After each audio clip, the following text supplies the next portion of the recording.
Hello guys, welcome back to our YouTube channel Aneera academy. देखिए, BPSC TRE 3 परीक्षा से जुड़े सभी अभ्यर्थियों के लिए बहुत बड़ी खुशखबरी यहाँ पर निकल कर आई है। कल रात जो मैंने वीडियो बनाया था, आप सभी ने देखा ही होगा। उसमें बताया था मैंने कि यहाँ पर थोड़ी बुरी खबर थी कल रात, तो वो सब देखा। लेकिन आज सुबह के सुबह एकदम अर्ली मॉर्निंग में आप सभी छात्रों के लिए बहुत बड़ी खुशखबरी आ गई है। इससे कट ऑफ बहुत ही डाउन जाने वाला है। जितने भी अभ्यर्थी अभी कम नंबर पर बैठे हैं, वो सोच रहे हैं कि शायद इस बार भी हमारा सिलेक्शन नहीं हुआ, टीआरई 1 नहीं हुआ, टीआरई 2 नहीं हुआ, तो क्या टीआरई 3 में भी हमारा सिलेक्शन नहीं होगा? तो ऐसा नहीं है। सरकार के द्वारा खुद बहुत बड़ी अपडेट दे दी गई है और सीटों की संख्या जो अभी तक आप असमंजस में थे कि घटी की बढ़ी, लेकिन फाइनली वो भी अपडेट को क्लियर कर दिया गया है। सीटों की संख्या को भी बढ़ा दिया है और कट ऑफ भी काफ़ी ज़्यादा कम कर दिया गया है। 50 नंबर तक अगर आपके आ रहे हैं तो सिलेक्शन आपका इस बार हो जाएगा। क्या वो पूरी जानकारी है? चलिए मैं आपको इस वीडियो के माध्यम से देने वाला हूँ।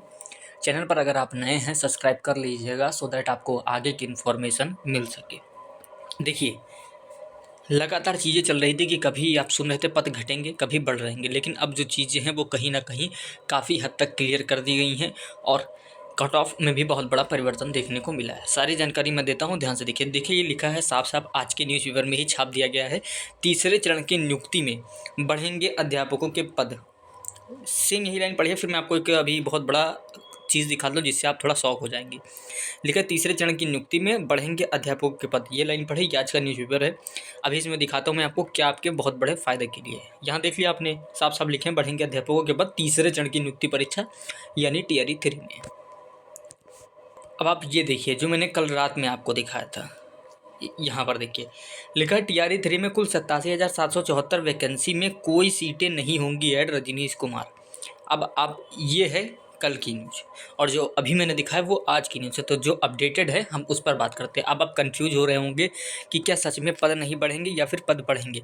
तो देखिए जो अपडेटेड न्यूज़ है हम उस पर आते हैं। पहले देखिए, ये है एकदम अपडेटेड, यह आज ही आया है। अब इसमें हम देखते हैं क्या है। लिखा है पहले और दूसरे चरण के रिक्त पदों को शामिल करने से बढ़ेंगी रिक्तियाँ। क्योंकि आप सभी को पता है पहले चरण में और दूसरे चरण में सप्लीमेंट्री रिजल्ट को लेकर मैटर फंसा ही था और साथ ही 1 कैंडिडेट 1 रिजल्ट नहीं दिया गया, जिससे काफ़ी ज़्यादा सीटें खाली रह गई। उन सभी सीटों को टीआरई 3 में भरा जाएगा। और हाँ, यहीं पर मैं आपको एक और खुशखबरी दे दूँ, वो है आपका टीआरई 4 से बहुत बड़ी, बहुत बम्पर वैकेंसी आपकी आने वाली है। उसका भी जो प्रूफ है वो आयोग ने दे दिया। अभी मैं आपको बाकायदा नोटिस दिखाता हूँ कि कितनी वैकेंसी आने वाली है। इतनी आने वाली है कि आप एकदम निश्चिंत हो जाएंगे। आइए जरा इसको पढ़ते हैं और देखते हैं क्या लिखा।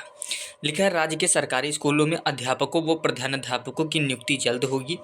पहले और दूसरे चरण के अध्यापकों की नियुक्ति में रिक्त रह गए पद, यहाँ पर देखिए रिक्त रह गए पद तीसरे चरण के अध्यापक नियुक्ति परीक्षा में शामिल किए जाएंगे। पहले और दूसरे चरण में रिक्त रह गए पदों को जोड़ते हुए बैकलॉग की गणना का रोस्टर क्लियरेंस की कार्यवाही अंतिम दौर में है। इससे तीसरे चरण में अध्यापकों के होने वाली नियुक्तियों में आरक्षित कोटि के पद बढ़ेंगे। आरक्षित कोटि के पद यहाँ पर बढ़ेंगे, ये बात कही गई है। क्योंकि 50% आरक्षण लग ही गया था तो उससे कम हो गए थे, तो इससे बढ़ेंगे। तीसरे चरण के अध्यापक नियुक्ति के लिए पहले पदों की संख्या 86,491, ये तो गलत है, वो थी लगभग 87,774, ये थी पदों की संख्या, इतनी थी, ऐसे अनुमान मान लेते हैं। बाकी पहले और दूसरे चरण में रिक्त रह गए पदों को जोड़ते हुए बैकलॉग की गणना कर रोस्टर क्लियरेंस की कार्यवाही से पदों की संख्या में इजाफा होगा। यदि आपको याद दिला दूं कि 1 से 5वीं तक, कक्षा से 6ठी से 8वीं तक अध्यापकों की नियुक्ति के लिए रोस्टर क्लियरेंस हेतु प्राथमिक शिक्षा निदेशक मिथिलेश मिश्र द्वारा राज्य के सभी जिला पदाधिकारियों को और जिला शिक्षा पदाधिकारियों को भेजा गया था ये डिटेल। बाकी और भी चीज़ें लिखी गई हैं, काफ़ी ज़्यादा चीज़ें लिखी गई हैं। यहाँ पर दिखा दूँ मैं आपको, 1 अगस्त को निर्देश दिए गए थे कि निर्देश के मुताबिक तीसरे चरण के अध्यापक नियुक्ति में 50% आरक्षण के अनुरूप नियमानुसार बैकलॉग की गणना करते हुए रोस्टर क्लियरेंस की कार्यवाही की गई है। इसी प्रकार शिक्षा विभाग के सचिव वैद्यनाथ यादव, जो प्राथमिक शिक्षा निदेशक के भी प्रभार में हैं, ने 19 अगस्त को यहाँ पर देखिए राज्य के सभी जिलों के शिक्षा पदाधिकारी को राज्य में तीसरे चरण की 9वीं 10वीं और 11वीं 12वीं अध्यापक की नियुक्ति के लिए पहले और दूसरे चरण में रिक्त रह गए पदों को जोड़ते हुए बैकलॉग की गणना करते हुए रोस्टर क्लियरेंस का निर्देश दिया था। इसके लिए एक जिला शिक्षा पदाधिकारी 2 सेकंड याद रखिए, शिक्षा पदाधिकारी को दी गई 3 म्याद बुधवार को पूरी हो गई है।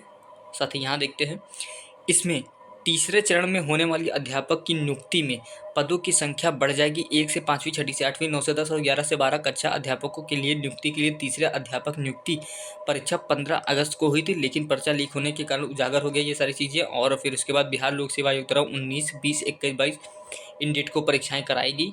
साथ ही लिखा है प्रधानाध्यापकों की नियुक्ति के लिए 28 जून एवं 40,247 प्राथमिक प्रधान अध्यापकों की नियुक्ति के लिए 29 जून। ये सारी चीज़ें लिखी है तो नॉर्मल चीज़ें हैं। बाकी ओवरऑल ये है कि कट ऑफ अब आपका कम जाने वाला है। अगर 50 नंबर तक अगर आप हैं तो सिलेक्शन इस बार आपका पक्का है, एकदम निश्चिंत मानिए, क्योंकि अब ये नहीं एकदम जो होता नहीं है मुहर लगा दिया गया है कि अब आपके पदों की संख्या बढ़ेंगी, क्योंकि सारी चीज़ें इसमें पूरा A to Z बताया गया है। रही बात TRE 4 का वीडियो शाम को मैं लाऊंगा, तो उस वीडियो को 100% देखिएगा। उसमें सारी जानकारी सरकार के द्वारा दे दी गई है। अभी मैं तत्काल में भी चाहूँ तो दिखा सकता हूँ, लेकिन वीडियो काफ़ी लंबी हो जाएगी। मैं उन सब चीज़ों को एक सेपरेट वीडियो में TRE 4 करके आएगा, शाम को ज़रूर देखिएगा। चैनल को सब्सक्राइब कर लीजिए, शाम को वीडियो आएगी। और TRE 4 में कितने पद आने वाले हैं, फॉर्म कब से भरे जाएंगे, एग्जाम कब होगा, कौन एलिजिबल होगा, कौन नहीं होगा, A to Z जानकारी मैं देने वाला हूँ। तो सब्सक्राइब कर लीजिएगा और इस वीडियो को सभी के साथ शेयर भी कर दें। चलिए मिलता हूँ नेक्स्ट वीडियो में।